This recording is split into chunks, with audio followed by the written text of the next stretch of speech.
त इन कम खे अॻिते कीअं हलाइजे त अल्लाह तबारक व तआला सहाबा किराम रिज़वानुल्लाह अलैहिम अजमईन खे मुंतखब फरमायो। ऐं मां मिशकात शरीफ में हिकिड़ी अजीब हदीस पढ़ियमि त हुज़ूर अकरम सल्लल्लाहु अलैहि वसल्लम जब फरमाइनि था त जिन जगह ते को सहाबी रसूल इंतकाल करे तो वञे पोइ ऐं उन जे जगह ते दफनायो वञे थो, क़यामत वारे ॾींहुं जॾहिं उतां उथंदो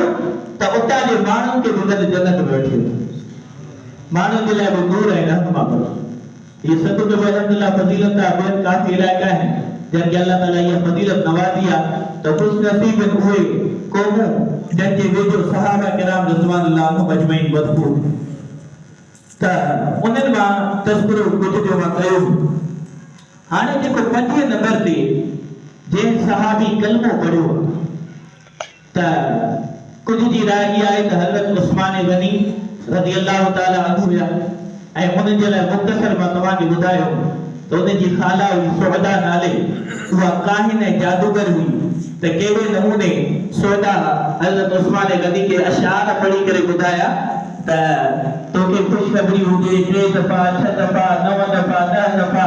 ऐं अशआरनि में हज़रत उस्मान गनी जी रहनुमाई कंदी हले थो। माना अॻ में ॿुधाए पई त तूं अहिड़े नबी ते कलमो पढ़ंदी ऐं उन नबी जो न्याणो थींदे तूं जाॻो थी वई त उहा काहिना हुई, जादूगरी, उहा ॿुधाईंदी वञेसि।